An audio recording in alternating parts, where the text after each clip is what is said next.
What is going on, everybody? In Baseball Podcast. I'm William Lock, and joining me, as he does for every episode, is Luis Barranco. We're here, baby. It is 2 a.m. Central, 3 a.m. Eastern. We just watched a 18-inning baseball game. Dodgers win Game 3, 6-5.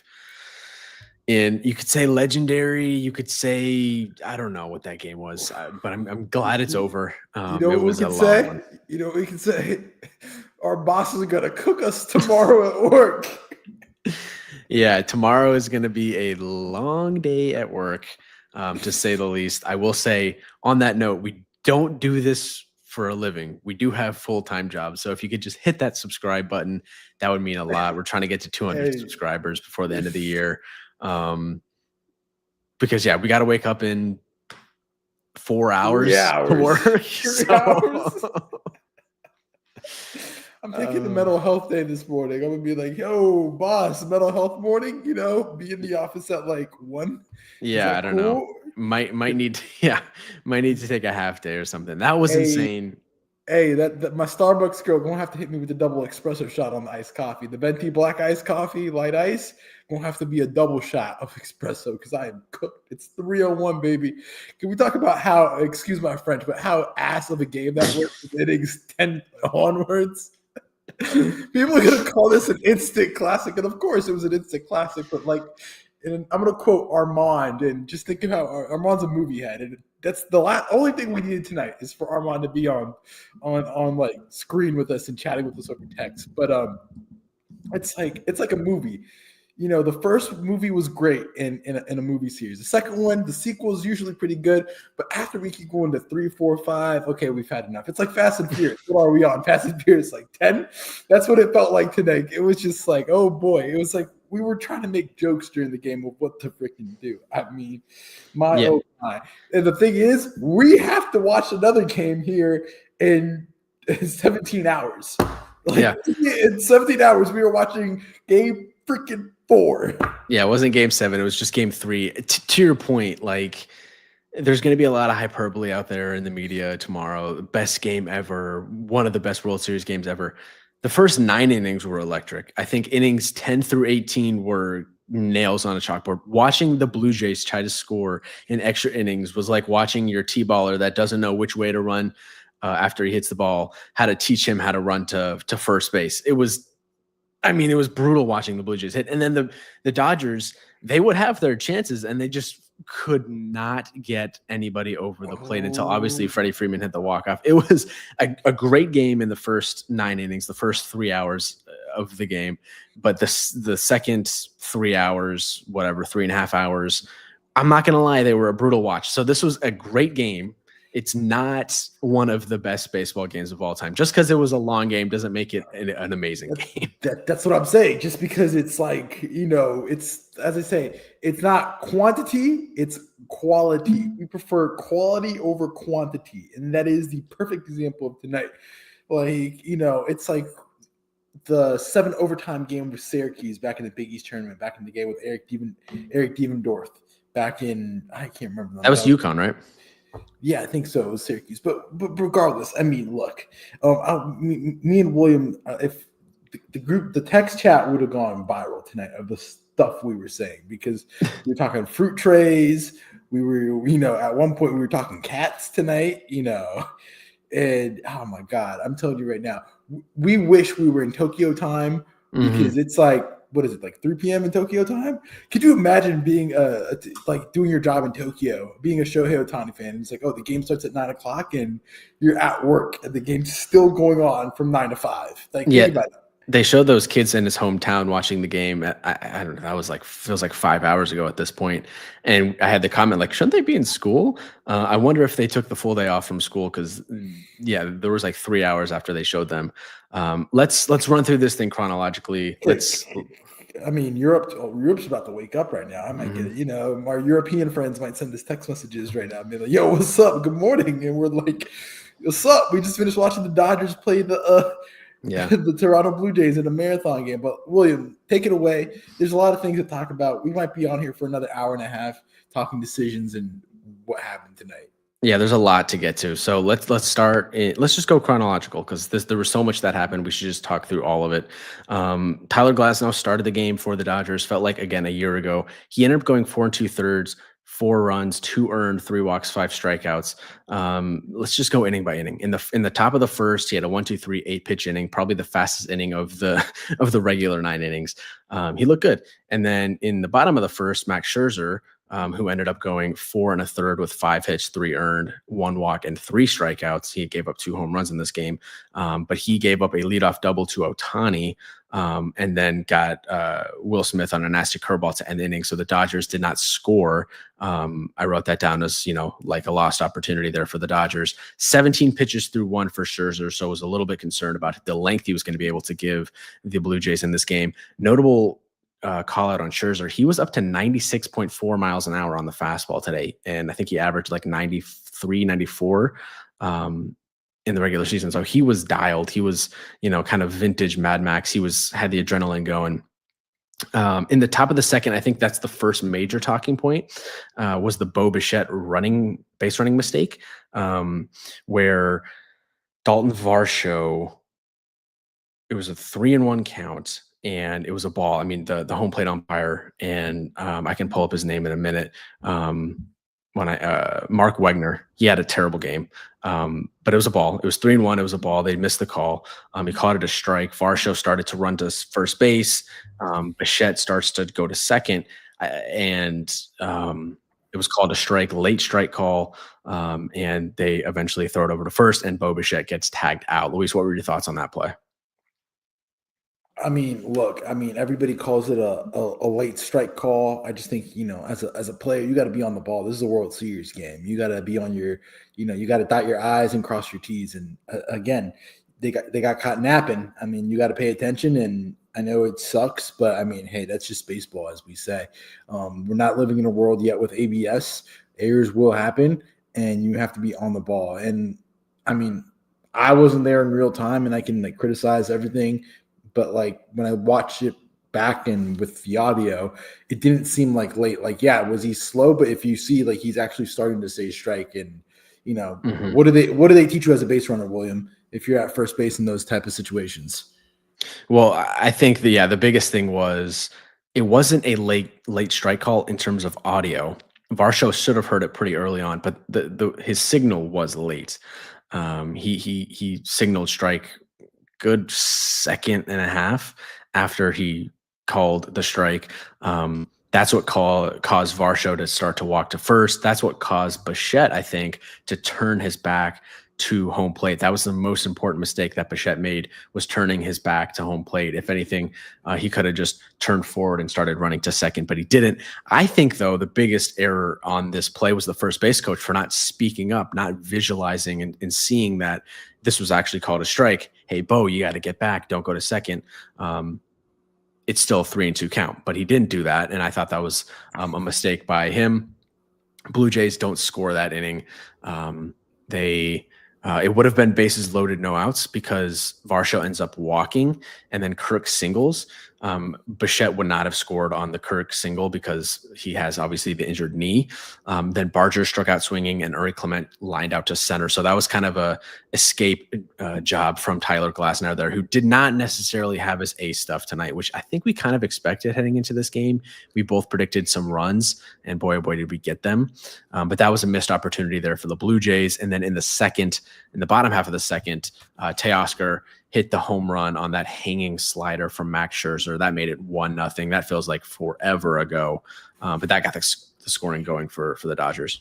Teoscar had himself a game tonight. I mean, completely different approach at the plate tonight, as John Smoltz was pointing out, and he was just locked in. He was dialed in. He wasn't trying to do too much in extras, which we'll get later. He was getting singles, getting on base.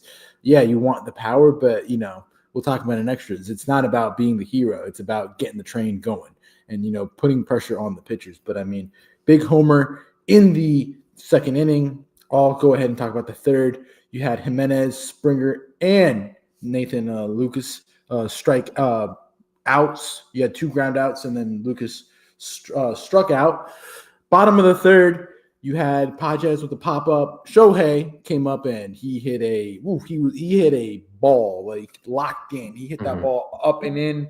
And like Johnson said, that was a really tough pitch to hit. And again, you can talk about the mechanics of having to go in, up and in, and try to get that ball out of the park. He was on one tonight with that homer, making it 2-zip. Mookie Betts flew out. Freeman walked, and you had a single. But then Freddie was out at home. He was not quick enough to get from home from second as he stole second base there. Yeah. Which I mean, that's a big thing tonight. I mean, this game had everything when you look at it. You had good pitching, you had good hitting, you had homers, you had doubles, singles, and you had a lot of bad defense. For the good defense, there was also a lot of bad defense, and there was also a lot of bad base running. Mhm. It was very, very bad to say the least. And I don't know, it's a lot of teaching tape. That was the play where Barger gunned down Freddie at home. Beautiful throw from Barger. I think if we've learned anything about the Blue Jays outfield this postseason, it's don't run on Addison Barger. Great throw to get Freddie at home, who arguably could have been out at second before that on the stolen base attempt. Close play, great play by Kirk to grab the outside pitch and even make a play on that. On Freddie at second. I thought he was out. They reviewed it. They kept him safe. And then on the Ohtani home run, yeah, that was a really impressive hit.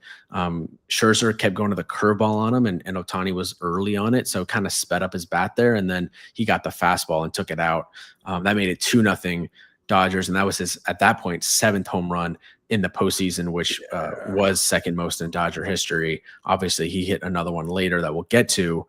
But yeah, very impressive game from him nonetheless. Yeah, the defense, good defense from Barger, and like you said, we go to the top of the 4th, and you see some bad defense. This is the epitome of bad defense. You see the Vladdy walks, Bo Bichette goes on a fielding error by Tommy Edman, wasn't able to get the out. Ball goes awry. That was a bad hop. It just did not jump up off the What do you dirt. think? What do you think? You've played that position a lot. You played a lot of middle infield in your playing career. Like, what's the deal on that one? Well, I thought it was interesting because it was Bichette running out of first, or from home. He hit the ground ball. So like you don't necessarily have to rush to try to turn 2 at that point because Bichette is very hobbled.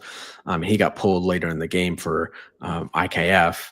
And you have time there, but I think it was just the ball stuck in the ground. It did not hop up the way he thought it was going to because the ball went under his glove. He had it played well. He was gonna do a quick turn there and throw it to second for the double play. Vlad from first, not a fast runner, could have had him at second and probably would have turned it, but just didn't take the hop that he was expecting, and turned out to be a very, very costly error because Kirk ended up hitting the 3-run blast. Our guy, we will not disrespect Alejandro Kirk on this podcast, no matter what. 3-run shot. They gave the Blue Jays a 3-2 lead at that point in the 4th. Felt like a huge moment in the game.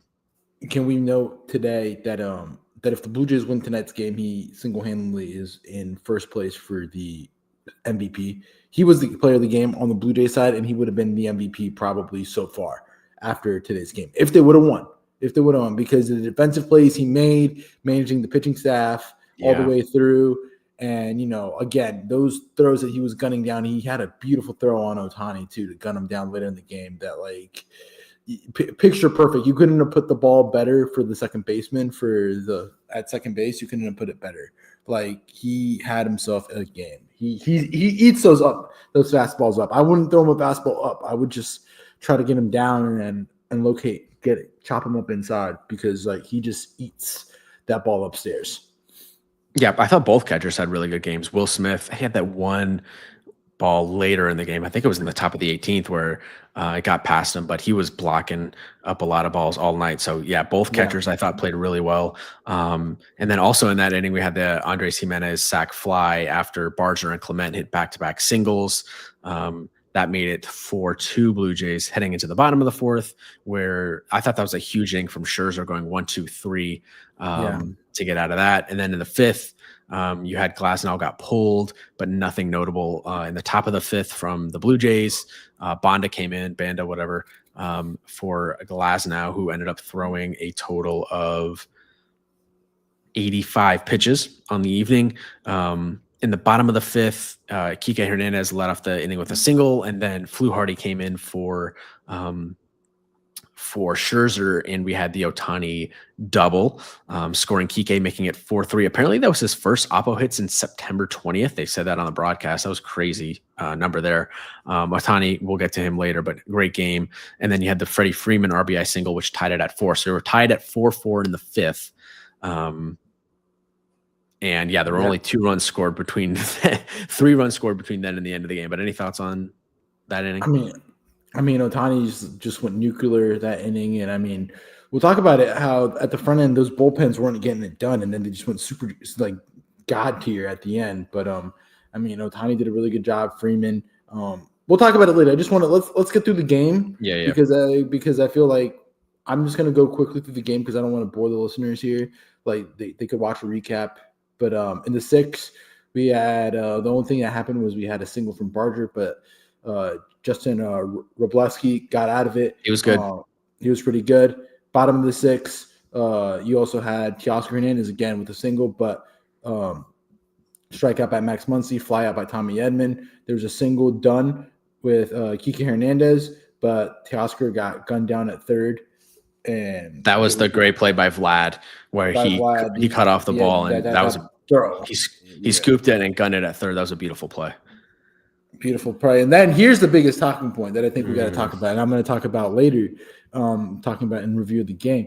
George Springer left the game with an injury after a swing that he did, and he couldn't continue. They brought in Ty France, and that's pretty much the biggest thing that happened other than Vlad singling and then Bo Bichette singling it to right field on that really weird play that, it took a really weird hop out of in foul territory. The ball starts fair, goes into foul territory, bounces out, and Teoscar had to you can't say he misjudged it because it really hit like a weird part of the of foul territory. Like it hit like a flat part and it just went straight back out. So yeah, that ricochet was rough. Yeah. Make it 5-4, and then they got out of the inning, and that's when IKF came into the game in the 7th. But Blake Trinan came in and wasn't great. But again, I think the talking point of that inning is George Springer getting hurt. I feel that George Springer being out of the game at that juncture really affected later on to the extra innings portion of the game. I feel like he's kind of like their spark plug. He may not be their best player on the Blue Jays, but he is that guy that gives energy and the team feeds off of. And you already down him, and then Bo Bichette had to be removed because, as a manager, there's going to be a lot of decisions we're going to talk about tonight that they're going to get ridiculed. But at the end of the day, you play to win the game. And, if Toronto ends up winning the game in that inning or before those things happen, like you do that decision 10 times out of 10. Because the game extends, that's something that's unplanned for that you can't really explain. Like you play to win the game. Dave Roberts did the same thing doing in extra innings when Miguel Rojas did the bunt. Alex Call comes in, he pops up. That wasn't planned for. You just needed to put the ball in play and you go home early. But of course, it put the Dodgers in a position that, they didn't have that many options later on. But regardless, thoughts on George Springer's injury? Yeah, huge. I mean, Springer's been getting beaten up all postseason long. He got hit in the hand in game 2 by Yamamoto. He got hit in the knee against Seattle, and now he, has the oblique, which if we know anything about obliques, it's not going to be game 4 when he returns. He might not return for the rest of the season. First name that comes to mind from 2025 is Roman Anthony, who missed the rest of the season for the Red Sox when he hurt his oblique. So it's a really tough injury for hitters. I do feel for the guy. You also forgot Jazz Chisholm, that oblique injury that knocked him out for a good portion of before the June swoon that the Yankees had, right before the June swoon, as we remember. But I just think that injuries we're like when we review this game, when I give my final thoughts and my thoughts later when we look at the whole game, I think this injury is serious defining. Well, yeah, it is definitely serious defining because we saw what that Blue Jays lineup did after Springer came out of the game when it had Ty France and all the substitutions that they had to make, or that they necessarily didn't have to make, but for they had to make them for Springer. For Springer, yes. I But don't. but the other ones that you do all the other ones you do. Like you pulled Boba, like you're playing to win the game. You're late in the game, and you know how pitching is, and you know how important runs are late in the game. You have to make decisions to move the runners over and to play a little bit of small ball and get speed. Boba Fett's on one leg, as we talked about. He's not 100% on that leg. You have to pull him for IKF, and then for defensive purposes, yeah, Boba Fett was okay, but IKF is also a very versatile defender. You have to make that move at the end of the day when you're preserving a lead or trying to get the lead. That's just how it Yeah, goes. yeah, you're probably right, but it did hurt their lineup. I mean, obviously, you're not expecting the game to go 18 innings, but it did hurt their lineup down the stretch where it was Schneider, France, IKF, Heineman, Straw. Like those were all just kind of dead outs. They didn't really have any competitive at bats, and it did hurt them.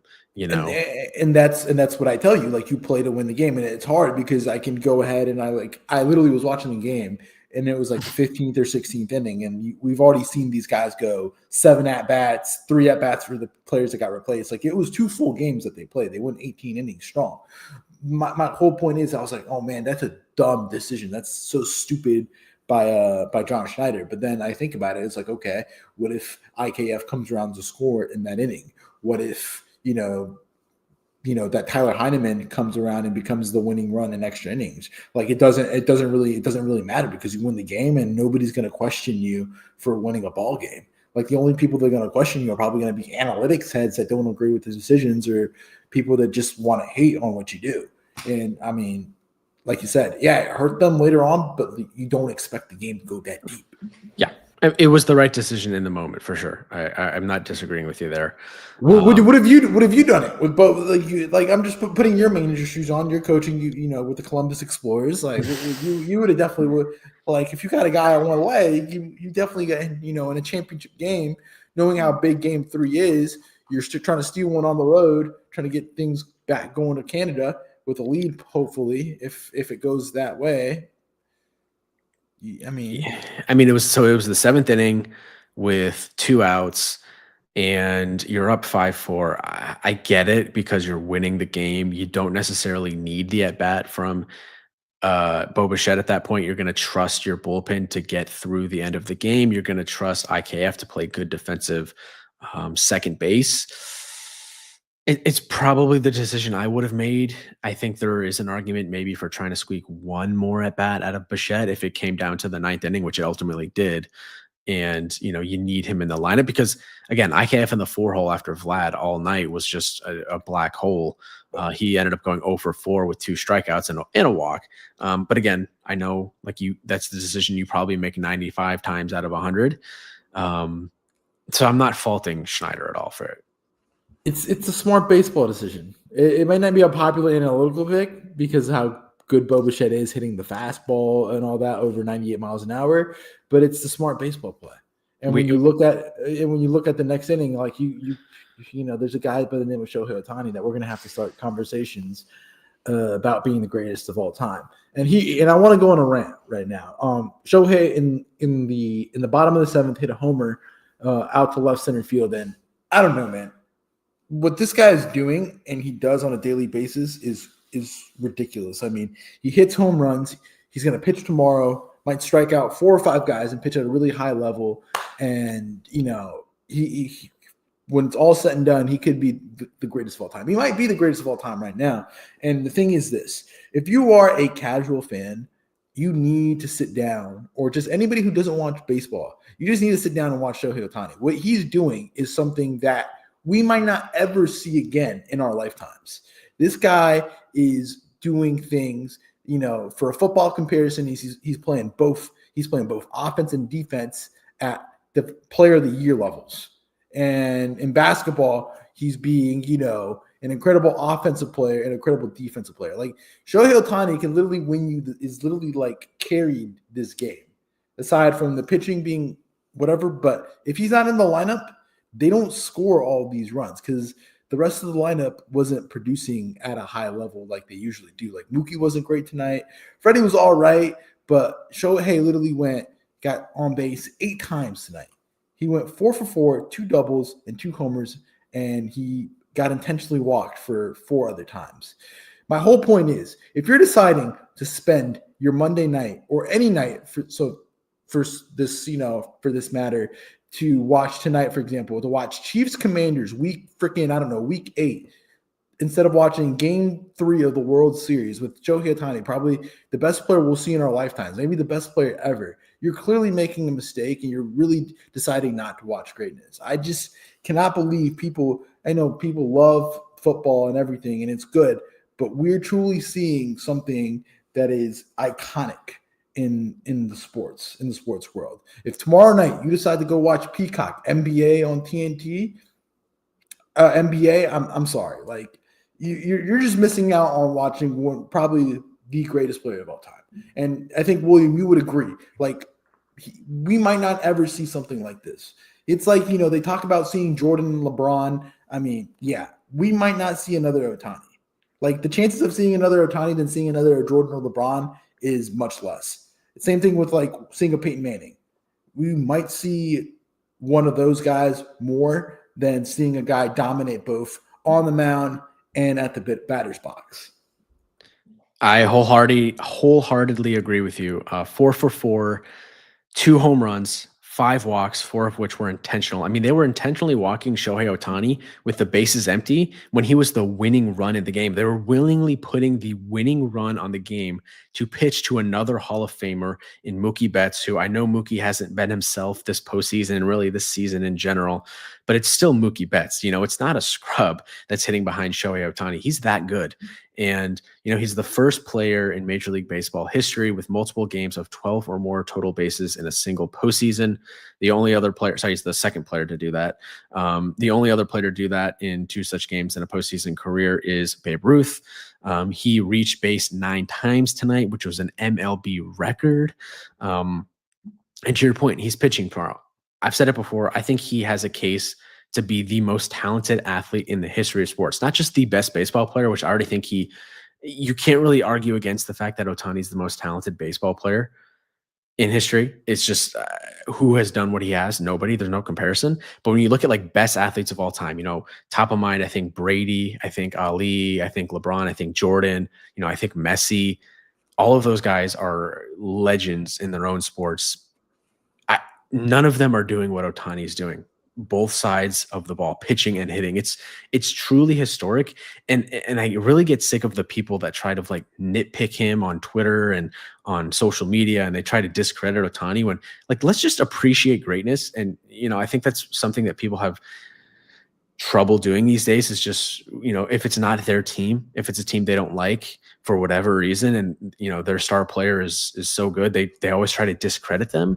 But like, just watching Ohtani, man, like, just appreciate the greatness. To your point, I don't think we're ever going to see a player as good as Ohtani ever again. He's one of one. He's the most talented athlete I've ever seen. I think he's the most talented athlete I'm ever going to see in my entire life.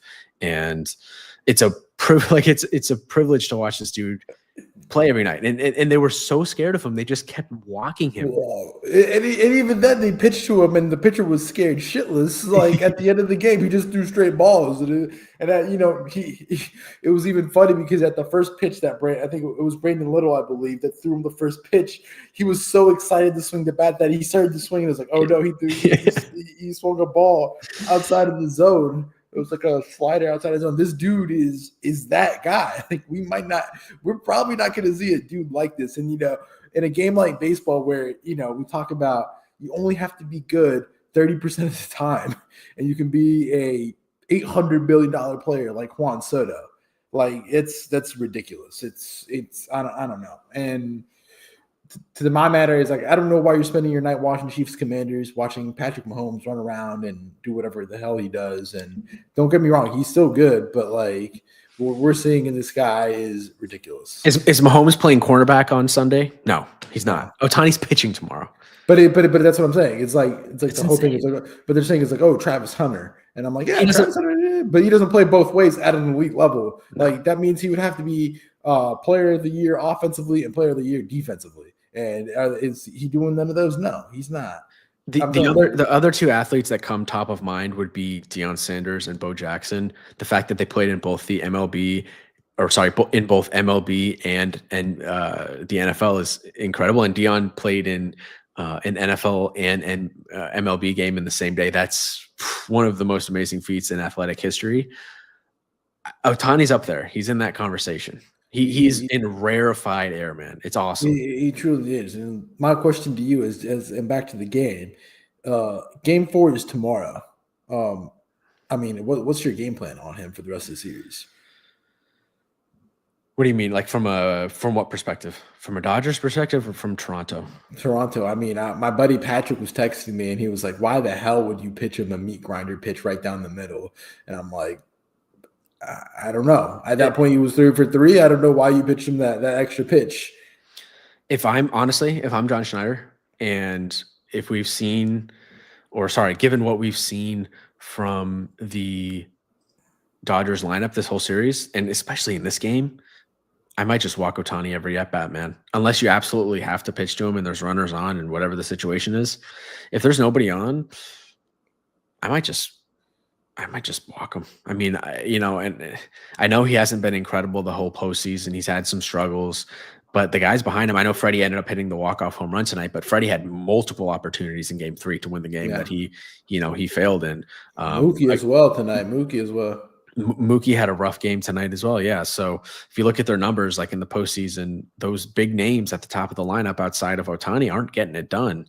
So I would be totally open to walking. It worked. It worked for Schneider tonight, just walking him every time. So he didn't lose. He didn't lose because of him at the end of the game. You know, he had how many runs did he put in? He put in like how many RBIs? Was it like 3 or 4 RBIs he put in? But like at the end of the day, they didn't 3. lose. You know, my whole thing is this series would be, it's going to be very interesting, and I think the series gets really lopsided if that 7, 8, 9 whole hitters from the Dodgers start getting on base, because then John Schneider's going to actually have to be like, do I pitch to Otani or not? Like tonight, I literally told him this game would end faster because they would have had to pitch to him if there was a guy on first and second, or if there's a guy just on first. Like, are you still walking him and letting Mookie go? And I mean, he decided to go at Freddie Freeman and walk both Otani and Betts. But regardless of that, couple stats on Otani: second player in World Series history with 4 extra base hits. The other one was Frank Isbell in 1906. I looked up Frank Isbell. He died before the United States got involved in World War II in 1941. So that just shows you how long it's been since that has happened. And he tied Corey Seager for most home runs in Dodger postseason history with 8. And obviously Seager did that in 2020. He's also the first player with 3 multi-home run games in the postseason. So more history for Otani. I mean, great. I mean, let's continue. I mean, the 9th, you had that. I mean, you saw them go to Roki Sasaki pretty early in the 8th, and he a little bit in the 8th and 9th. I think the big play we got to talk about in the 10th when you see that double by Nathan Lucas and Teoscar Hernandez. I mean, that was just baseball. I can't say the word live, but beautiful play. Yeah. Beautiful play that, we've seen a lot of times with outfielders trying to be the hero, throwing the guy out at home thinking they have cannons. But the fact it's just so selfless from Teoscar Hernandez, doing what you do in spring training, doing what you've learned your whole life, getting the ball off the wall, throwing it to your cutoff man to Tommy Edman, and then Tommy Edman again, making up for that mistake earlier, putting that ball on a freaking rope to Will Smith. Like, he had time to spare. He had time to set up and not block the plate. Like, that is a game-changing, series-defining play. Like, I feel like when we look back at this World Series, if the Dodgers do go ahead and win this, or we look back at why the Blue Jays lost, you look at that play that kind of just shifted everything. I mean, that was a big part of tonight's game. It's a whole different game going into the bottom of the 10th. It's 6-5 bottom of the 10th with Dodgers up, and who knows what happens from then on. Yeah, just a quick note on the 8th. first and second, 1 out. Roki gets France to ground out, and then he gets that nice play on the Lucas comebacker where he snagged it and then ran it over to first, tossed it a little low, but he got out of it. Nothing happened in the eighth for the Dodgers. And then in the ninth, I had written down Tommy Edman made a nice play to get IKF at third. I honestly can't remember it at all. Varsho singled IKF out at third on runners. Fielder's choice is late, but let's just talk about that the bottom of the 10th when Nathan that play. Like I said, Teoscar Hernandez could have easily decided to be the hero and just try to gun the guy down at home. And I know it was deep, but he was like, "Oh, I'm gonna hit the cutoff guy perfectly," and then boom. Like, talk about it. Well, talk about those 2 throws. And to your point on the momentum, that was the Blue Jays' last hit until the 15th inning when Vlad had an infield single. So that did, kind of shut them down offensively. Beautiful play by Tasker. I thought the bare hand pickup was great as well. Did not pick it up with his glove. Went with the bare hand, fielded it cleanly, made a perfect throw to Edmund, who made a perfect throw to Will Smith, like you said, and boom, he had him out by a good amount. They reviewed it because they thought he was blocking the plate. Apparently the Blue Jays did, but he wasn't. He wasn't. But that was just beautiful fundamentals. I had a tear shed down my cheek. Like, it was beautiful. Like, talk about the 2 throws. Like, you got to talk about it from a player's perspective. Like that's think of the degree of not difficulty, but the degree of execution that was on that play. Like, Well, and given the pressure too, the moment in the 10th tie game World Series, those guys are nervous. They'll tell you they're not nervous, but they're nervous. So very impressive. And yeah, it's hard as a second baseman because you're moving over to your right there. You got to kind of catch it moving a little bit, make the throw right on the money. It was perfect. Schneider, not the fastest runner, so that did help. But not much else to say besides that was a perfect play.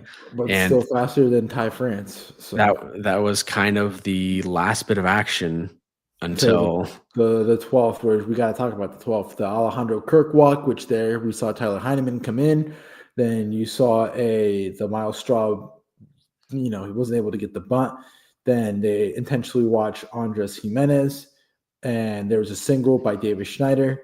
And then you had Clayton Kershaw, which at that point, it could have either gone really bad or really, really good. And I literally was telling the baseball guys, please do not let this first ballot Hall of Famer go out, to a miserable playoff performance. And Smoltz said it best. He said that the hardest, reliever that came in was Clayton Kershaw. He had bases loaded, World Series, top of the 12th. It's, you had to get an out because you had nowhere to put him. And then, it got down to the 3-2 count, and, he had that ground out, and, that 1 out, that's a great way to go out. If, World Series or not for Kershaw, that's a great way to go out. Should have been a walk. Lucas swung at 3 straight balls on the 3-2 count. 2 were fouled off. But it's the pressure. It's the pressure, and you're working by it. And you have to show good plate discipline at that point. And you're trying to go home. You're thinking about getting to the hotel room dinner. You're thinking about getting the W, being the hero at that point. Like I said, when it gets to those late innings, those players think about how can we get this done? How can we be the hero? How can we get make the play? You can be the hero by leaving the bat on your shoulder. Lucas saw 8 pitches that at bat. 7 of them were sliders. The one that he grounded out on was a slider in the dirt, probably the worst one Kershaw threw in the at bat. You would have thought he had the slider down at that point. I know it was lefty on lefty, but that was a tough at bat. I thought that was a key turning point because that was truly, I guess, in the 18th, they did threaten a little bit, but that was the last opportunity they had for a long, long time. Yeah. Next inning, I'm going to talk about, because I'm not going to allow us to talk about extra innings, please. I just want to go in and analyze the rest of the game. But bottom of the 13th, you had a Tommy Edman double. Tommy Edman then gets sack bunt from Miguel Rojas as Kike Hernandez was substituted. Alex Call comes in for Andy Pajes. Alex Call takes a horrible whack for an infield fly out, and Lauer intentionally walks Ohtani, intentionally walked Betts, and then Freddie Freeman flied out to center. In the next big inning, nothing happened in the top of the 14th. That's when Henriquez came in. your fellow Puerto Rican who looked No, absolutely nasty. he was Venezuelan. Oh, I thought I you was said just he was Puerto Rican. No, I just said he's a fellow Latino brethren. I literally saw him and I'm like, oh man, this guy's gonna get shelled, and I was completely wrong. But I saw a but, funny tweet. I can't remember who it was from, but it was like, "Oh boy, we're bringing in our bad bullpen guys," and then it's like 102, 102, oh, 101. Suspetta is barbecue. Yeah. Credit to that. But no, man, you got my boy Henriquez. You got yourself a ticket on the plane on the WBZ team for Venezuela, probably for the relievers. But Mhm. I mean, after that, we can just talk about the 18th, the homer that Freddie hits. I mean, there was a lot of opportunities with the Will Smith deep fly out. Max Muncy got close. But, as we said, the Blue Jays did not threaten. And again, it really comes down to that George Springer injury. And, this game really means more to the Blue Jays because now you're probably down Springer tomorrow. We know Bo's not at 100%. You just literally completely taxed your bullpen completely. There's tomorrow everybody's going to be running on fumes, just like we're going to be at work. So I mean, the Mhm. thing is, we don't have a bullpen. They actually have other guys to call in. So I can't So I can't be at work like, hey, I can't get on the phone. It's like, hey, somebody do my Excel docs here. Bichette But got the day off on game 2, and then he took obviously yesterday was an off day, so he got that day off. So he had 2 days off. I would expect him to be rested tomorrow But but against but but Otani. this So but this game really matters for the Blue Jays. You just had a very gut wrenching loss, in William Lock terms, gut wrenching loss. You don't have Springer tomorrow. We don't know what's going to happen with Bichette. Your bullpen's depleted. You're emotionally tired. It's 2-1. Dodgers are riding high. Dodgers got Otani, and he'll be ready to go. And that team's going to feed off that adrenaline from Dodger Stadium.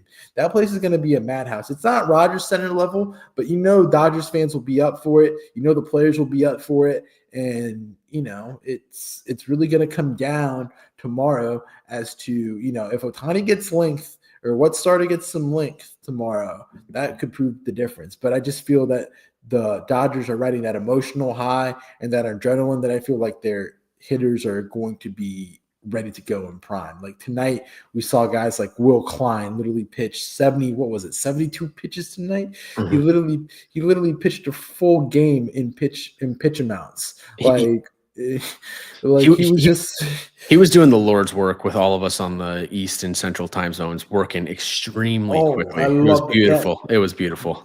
Even John Smoltz. John Smoltz, for as much flack as we give him, like for some of the Smoltzisms that he says, like he was like, give that man a 4-year contract. I don't care. Like, yeah, like he is he is the hero of last tonight. He is the hero of this morning. Like Will Klein is the hero. He was working fastball, sweeper, and a curveball. At the end, we saw he was running on fumes. That fastball was losing life. There was no vertical rise on that. He was literally darting the sweeper and the curveball, and all he needed was that one curveball to strike out Heineman. And the rest is Nasty. history. And the rest is history. I mean, Freddie Freeman goes deep. I mean, tomorrow we got game 4. And like I said, this is a big emotional loss for the Blue Jays. And if there's a team to come back from it, it is the Blue Jays, as we've seen throughout the regular season, because they have been through those really high ups and those really big downs. And, they have been the comeback kings. And, they're a team, like we said, they're a team of grinders. We saw that a third of that team was minor leaguers. So, they're like that story that we all love in America. They're those, counted out guys that aren't wanted in the majors. They're that bunch of boys that that aren't supposed to be there. And I kind of feel like as bad as this loss could be, and it really was, I do feel that it kind of feeds into the whole Blue Jays MO. It does. I do think the Springer injury and just the way that lineup looked after he went down tonight was rough, and that injury could really be killer for them. No Bichette maybe tomorrow. Maybe you push him for a game 4. That's something to watch when the lineups come out, is if Bichette's going to be in there. And He has to play tomorrow. Like there's just like looking at how that lineup was tonight, he has to go. And I mean, you said how bad the lineup was tonight, but you do have to keep in mind a lot of that lineup was like mismatched because of what the game forced you to do from a managerial side. Like I said earlier, you try to get that insurance run, you try to put in the defense, you try to get the pinch runner, you try to get the run scored. So regardless, you're not going to have IKF hitting fifth ever again. I don't think we will see ever IKF in a major league game hitting fifth. And fourth. If it is, it's exactly fourth. If it is, it's probably for the Pirates or it's probably for, I don't know, Colorado. But my whole point is, it's like you talk about how bad the lineup was in extras. That's just, what the game forced you to do. Totally agree. They obviously are going to need length from Bieber. That goes without saying. It goes without saying that the Dodgers will need length from Ohtani. 312 pitches from Dodgers pitchers tonight, 297 from the Jays pitchers. Eric Lauer was great. He's going to go as an unsung hero in this game for Toronto, 4 2/3, only 2 hits allowed against this Dodgers lineup. I thought he was outstanding for them as kind of the long relief guy. The only guys out of the pen that weren't good for Toronto were Fluharty and Dominguez, who gave up the home run, or Dominguez gave up the home run, and Little at the end. I thought everyone, and that's a storyline here for the Dodgers, is they only gave up 1 run from their bullpen tonight. They were outstanding. Everyone except Treinen. Treinen was the one guy that struggled, gave up 3 hits and an earned run. But Bonda, Robleski, Dreyer, Sasaki, Sheehan, Kershaw, Henriquez, and Klein were all pretty good for them. And that was supposed to be the weakness for this team, but they showed up tonight. They all banded together, and I mean, they were talking about that Sheehan struggled last game, that he came out of the World Series, that he was potentially tipping pitches. Bando also was struggling in game 1. But, I think, if we're painting out heroes tonight, obviously Ohtani's going to get all the headlines and all the appeal, and they'll probably make a Hollywood story. But I think the Hollywood hero is Will Klein in that Dodgers bullpen tonight. They don't win that game without them going that elite. Those guys rose up, and it was next man up mentality, do your job mentality for the Dodgers. Aside from that, I also want to give a big shout out, and you've turned into my favorite player after I completely did not like you, and that was just for bias reasons. But Yoshinobu Yamamoto, like, give that man a round of applause. He is an absolute gamer. Going up to the interpreter, to Mark Pryor, and being like, "Hey, man, put me in the game. I'm available to pitch." After you just 2 nights ago, you win a complete game and you completely shut down that lineup, and you're like, "Hey, I'm going to go pitch." Like, that's an absolute dog. Like, you really, really have to give that man credit. And I mean, any guy who does that is a guy I want to play for. If you're literally willing to put your body on the line to win, and especially to win a world championship, to be the world champions of Major League Baseball, like, that is a guy I'll get behind, and that's a dude I'd put my body and I will go to war with any day. 105 pitches in his complete game against the Blue Jays on Saturday night, and he said, "Screw it, we're down to Will Klein's our last pitcher." He's like, "I guess I'll go. No one else wants to go. I guess I'll do it." I mean, Snell's like, I don't know if I want to go. Yamamoto's like, "Let's do it. I'm ready." He wants the moment. He wants the moment. And those are the type of guys you want. Like, we talk about it all the time. We do the Yankees recap and we talk about puppies and dogs. And he's the epitome of a dog. Like, he literally wants to be in the moment. He wants to be the hero. He wants to be the guy that steps up and is the difference. Instead of these guys all hiding behind the shadows and, waiting for them to get called, he's like, nah. I want the ball. That's who I want on my team. Those are the type of people you want on your team, especially in these moments. And I mean, you if this was your team, you would be like, "Oh my God, I love this guy." You would be buying his jersey, his first, your first child might be named Yoshinobu Yamamoto. Yeah, I know. I love it. And it's interesting. Will he go out of the pen tomorrow? Because the pen is burned up. There's nobody left. So, if Ohtani doesn't give you length, you're going to have to turn to a starter out of the pen tomorrow. Is that going to be a Blake Snell? Is that going to be a Yoshinobu Yamamoto? Remains to be seen. But I think Yamamoto might be that guy if he volunteered tonight. And you know what's going to happen? So last series when we were talking Jays Mariners, I said we would get some pitches. I think Snell goes tomorrow. I think Snell's going to go some type of relief tomorrow, and they're going to give the ball to Yamamoto game 5. He's going to close it out. He's going to be that guy if they need to close it out. They're going to give him that ball game 5 because they don't want to go down. Say that it's 2-2. You don't want to go down 3. You don't want to go down in game 5. You don't want to go down 3-2 going back to Toronto. He's going to get the ball in game 5. It's going to happen. You can clip this up, put it up.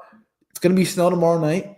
Snell's going to get some type of relief, maybe 2 innings of work. Maybe if Ohtani only goes 5 or 6, he'll get 2 innings of work and then hand the ball over to Roki, finish it out if that's what the game calls for. But Yamamoto's pitching game 5, and I will put some money on that. I can see it. That was some true old school stuff. Like we always talk about games gone. These pitchers, they only pitch 4 or 5 innings. They don't throw over 100 pitches. That I know he didn't actually end up pitching tonight, but that was some true old school mentality stuff from Yoshinobu Yamamoto. He got hot in the bullpen. I mean, he was ready to go. I think if Klein, let one more guy on when it was 2nd and 3rd at the end there, they probably would have gone to Yamamoto. If, the Dodgers didn't score in the 18th inning, it sounds crazy to say, Yamamoto probably would have been out there for the 19th inning. So that was like, I think that one, the young fans love it, and also the boomer fans love it. Like that was just an old school classic move from Yamamoto. You know what it reminded me of? I don't know if you heard the tale of Tanaka in the 20 and this is something about we didn't see this because this was out in Japan, but in 2013 in the Japan series, there's the tale, while he was signing. When these players sign, you hear all the tall tales like, oh no, in high school he was, he did this, he did that. But Tanaka in the 2013 Japanese series, Japan series, excuse me, game 6, he pitched a 160 pitch complete game in a loss to the Yomiuri Giants. It was his first loss of the season after going 24-0 in the regular season.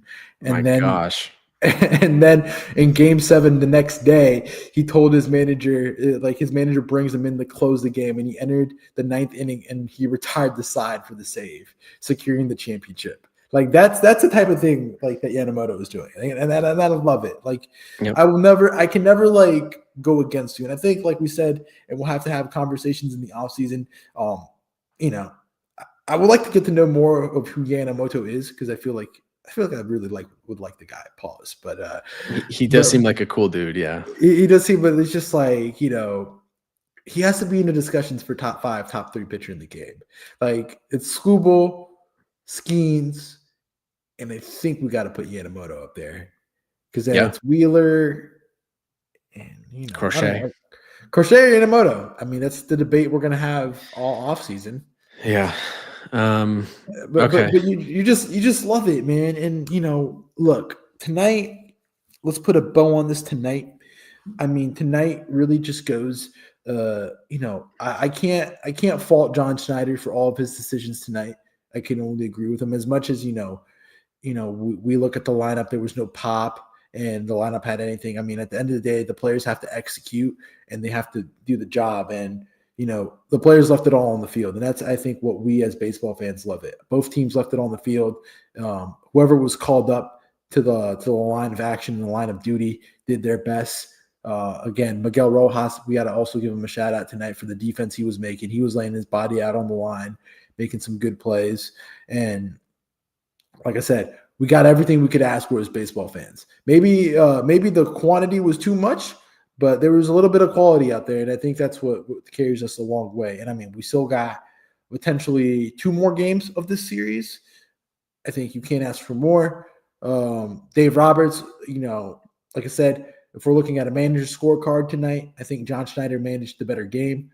Dave Roberts didn't really manage. He managed his bench better, but I feel like when it comes down to managing the bench and their position players, I feel like what John Schneider was dealt with, he had to make those decisions. As with the Dodgers side, there wasn't really a lot of versatility they could put in, or replacements they can put in to, get Pages out because he's not hitting the ball well, or just defensive or running. There's just not many ways that could go.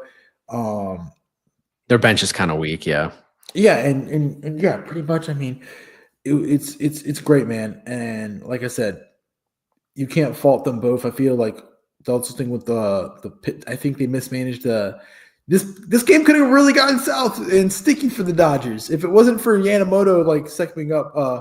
Will Klein was struggling at the end. He was on running on fumes, and like I said, they kind of got lucky that Will Klein rose and gave him a 72, 71 pitch performance because it could have easily gone sticky if he wasn't to give him that length.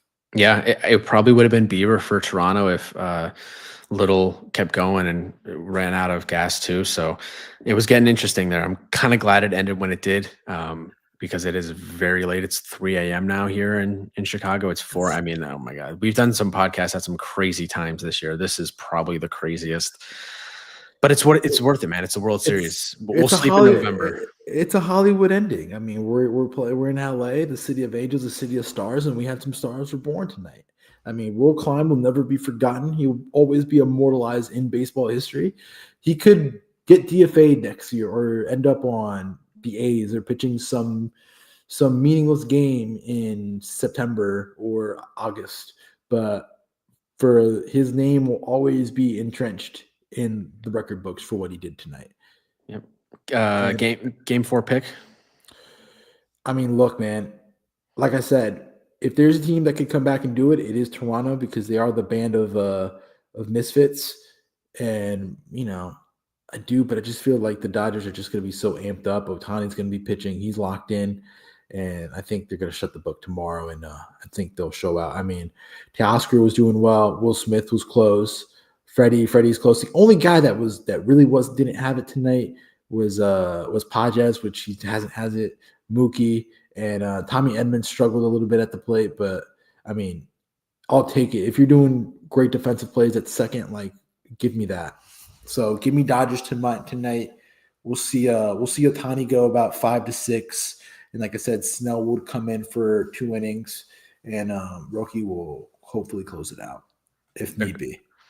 Yeah, I got Dodgers as well. I just don't know what that Blue Jays lineup is going to look like tomorrow without Springer. We'll see with Bichette if he's in the lineup. But that was one that Toronto needed tonight. They said it on the telecast, and I agreed. It meant more a little bit for Toronto, and they weren't able to get it done. It's a heartbreaking loss, 18 innings. If there is good news for Toronto, and circumstances were a little bit different, but the second longest, or now tied for first longest game in World Series history, was the 2018 Game 3 Dodgers-Red Sox. The Dodgers won the first 2 games of that series, lost the Game 3 that went 18 innings, and still went on to win the series. This feels a lot different, but that's what I'm saying. That's what I'm saying. If there's a team to do it, it is the band of misfits with Ernie Clement, Nathan Lucas. Your big ticket guys are still there and are producing. Like Vladdy did the best he could tonight, and he missed a couple pitches, but I mean, it's just baseball, man.